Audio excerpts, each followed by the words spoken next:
Bonjour tout le monde, bonjour à tous, j'espère que vous allez bien. Moi, c'est pas la grande forme, non pas parce que je suis malade, mais parce que je viens de vivre une situation qui m'a vraiment énervée. Je vais vous expliquer. En fait, je me suis réveillée ce matin, bien prête, comme vous pouvez le remarquer, pour me rendre au travail. Malheureusement, comme d'habitude, de coutume, hein, je visite toujours ma boîte aux lettres pour vérifier si j'ai reçu un courrier ou pas. Et effectivement, j'avais une lettre et je l'ouvre. À ma grande surprise, je me rends compte que c'est une facture que j'ai reçue d'une agence d'électricité de la place. Déjà, je me rends compte que je n'ai pas signé de contrat avec cette agence d'électricité. Ils ont fait comment pour avoir mes données personnelles? Je m'interrogeais, j'ai lu la facture s'élevait à un montant de plus de 1 000 € qu'ils ont comptabilisé sur une période de 6 mois et ils me disent que justement je dois payer cette somme avant la fin de ce mois. Déjà, j'étais étonnée, je ne vais pas vous mentir, parce que le contrat de bail que j'ai avec l'agence immobilière, il est stipulé que je paye également les frais d'électricité, les frais de chauffage, tout y est compris. Et bien, c'est marqué sur mon contrat et je paye tout du moins à cette agence immobilière-là. Donc maintenant, j'étais étonnée que je reçoive cette facture. Déjà après 6 mois, ça, c'est même pas trop mon problème. Mais déjà, comment ils ont fait pour avoir mes informations personnelles jusqu'à m'envoyer la facture alors que je n'ai signé aucun contrat avec eux.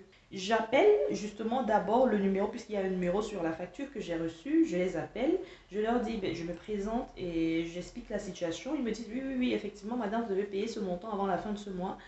Parce que vraiment, sinon vous allez avoir des pénalités et tout. Ils ont commencé à me parler d'un tas d'histoires. Je leur ai dit, premièrement, certes, je peux comprendre même que je dois payer ce montant, mais vous-même dites-moi, est-ce que j'ai signé un contrat avec vous? Ils me disent non. Est-ce que vous pouvez me dire comment vous avez eu mes informations personnelles jusqu'à m'envoyer les factures chez moi?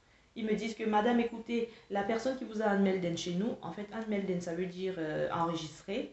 La personne qui vous a enregistré, qui vous a inscrite chez nous, c'est votre agence immobilière, l'agence immobilière pour laquelle vous louez la maison.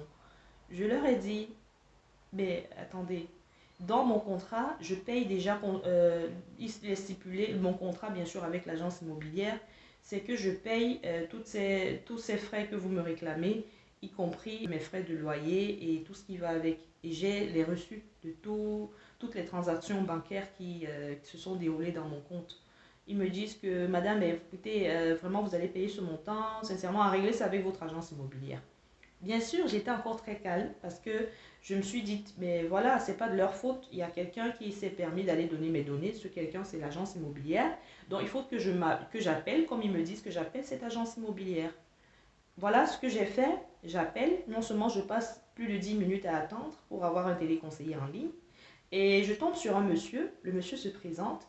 Je me présente à mon tour également. Je lui explique la situation. Et je pose d'abord la première question. Est-ce que vous avez mon contrat en face de vous? Il me dit oui. Déjà, c'était un mensonge parce qu'il ne l'avait pas. Quand j'ai commencé à lui poser, je me suis rendu compte quand j'ai commencé à lui poser des questions, est-ce que vous pouvez vous rendre à la page 5 de mon contrat? Il me dit, madame, non, je ne peux pas regarder ça, je n'ai pas. J'ai dit, mais vous m'avez dit tout à l'heure que vous avez mon contrat en face de vous. Donc vous avez menti.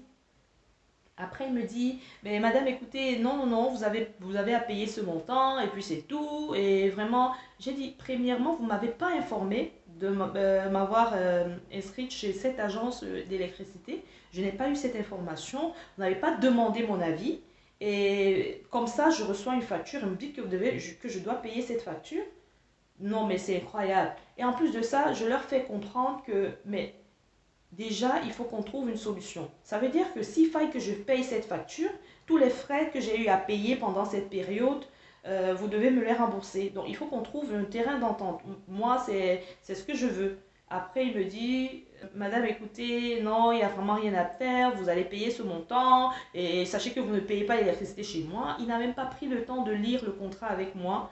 Et quoi que ce soit, vraiment, il était, je vais dire, même pas empathique, parce que déjà, j'ai perdu cette matinée, je vais le dire ainsi. J'ai dû appeler au travail pour expliquer la situation et leur faire part que je suis en train de régler une situation très grave actuellement. Il faut que je passe ce coup de fil. Et ils m'ont dit, d'accord, il n'y a pas de souci. Donc déjà, ce monsieur, il est en train de me faire perdre mon temps. Je risque d'arriver en retard au travail. Et je vous assure que ce n'est même pas, ça c'est pas la meilleure.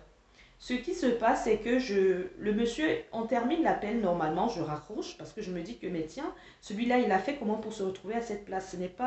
Ce comportement n'est pas digne d'un bon téléconseiller. Déjà, il n'est pas empathique, il n'est pas patient, il n'est même pas à l'écoute parce qu'il ne m'a pas écouté. Donc, je, je me dis, certainement tous ne sont pas comme ça. Je rappelle le service, le même service client, le service de cette agence immobilière. Je tombe comme par malchance, ou bien je sais pas, je n'aime pas trop utiliser le mot malchance, mais je retombe sur ce monsieur. Il se présente, dès qu'il se présente, il me communique le même nom. Je me rends compte que c'est lui, déjà là par la voix et le nom. Moi-même, je me présente, je me disais, il n'y a pas de souci, s'il a été comme ça tout à l'heure, peut-être qu'il est revenu à de bons sentiments. J'ai dit, je vais continuer par communication avec lui.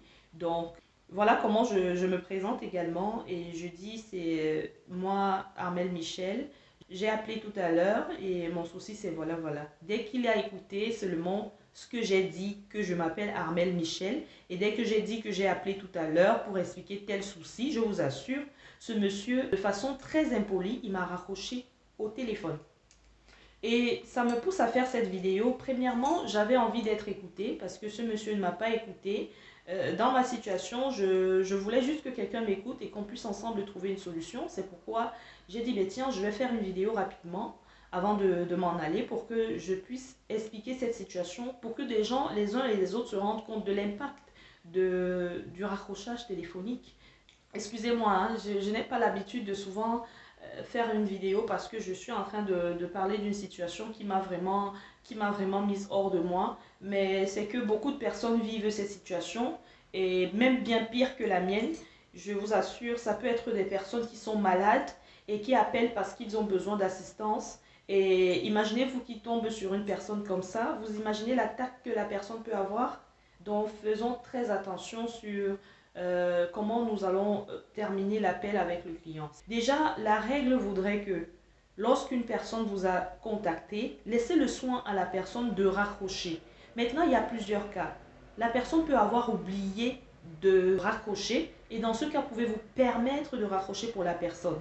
Dans le cadre professionnel, il faut toujours se rassurer. Lorsque vous êtes en communication avec le client et que vous vous rendez compte qu'il n'a pas raccroché, vous allez dire Monsieur Dubois, m'entendez-vous? Est-ce que vous m'entendez, monsieur Dubois? Il va vous dire non, madame. Ou bien, s'il va dire oui, madame, j'avais encore une autre demande à formuler, il va vous la formuler. Mais s'il n'est plus là, puisque ça nous arrive souvent, hein, nous tous, on peut avoir oublié. Et si ça arrive, si c'est le cas, vous allez dire, monsieur Dubois, je remarque que vous ne m'entendez pas. Si vous m'entendez, je vous prie de raccrocher pour moi. S'il vous entend, il va raccrocher pour vous. Mais si tel n'est pas le cas, alors je me permettre de raccrocher pour vous. Voilà la formule que vous devez utiliser dans ce cas, dans ce genre de situation. Mais il ne faut pas raccrocher parce qu'en fait, si le contrôleur qualité qui écoute les appels, qui réécoute les appels, se rend compte que vous avez raccroché le client à chaud, donc vous étiez encore en pleine conversation et que vous êtes permis de raccrocher, ce n'est pas un problème technique, hein. Vous avez raccroché sans raison, c'est parce que non seulement vous êtes en train de fuir le cas, donc de traiter sa demande, mais vous êtes incompétent. Oui, effectivement, ça, c'est vraiment, ce n'est pas digne d'un bon téléconseiller. Ce n'est pas digne d'un bon téléconseiller, même dans nos communications personnelles, nos communications privées. Si vous êtes en communication avec votre frère ou bien votre soeur ou bien je ne sais pas, c'est vrai, là encore, ça peut passer, c'est la famille. Mais vraiment, la règle de bienséance voudrait que la personne qui vous a contacté puisse raccrocher, en fait, laisser cette personne raccrocher en premier. Sinon, vous allez lui dire, mais tiens, Gaëlle, tu es encore là? Tu as oublié de raccrocher. Elle va te dire, ah d'accord, désolé. Elle va raccrocher. Ou alors sinon, si vous remarquez que Gaëlle n'est pas là, parce que deux fois, aussi, il y a le paramètre unité téléphonique. D'autres vont dire que mais ce sont ces unités qui sont en train de passer. Oui, vous pouvez raccrocher, c'est tout. Là, c'est la famille. Mais dans le cadre professionnel, il n'y a pas, vous ne payez pas d'unité, rien du tout. Pourquoi vous avez à raccrocher au client? Ce n'est pas poli du tout, s'il vous plaît. Ne faites pas ça. Ne faites plus ça, s'il vous plaît.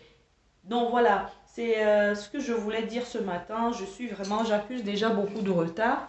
Je pense que je vais arrêter comme ça. Et certainement, on se verra une autre fois. Merci beaucoup de m'avoir écouté parce que c'est ce que au moins je voulais me défouler, dire ce que je pense. Donc, je vous souhaite de passer une très belle journée et j'espère que la mienne également pourra bien se terminer.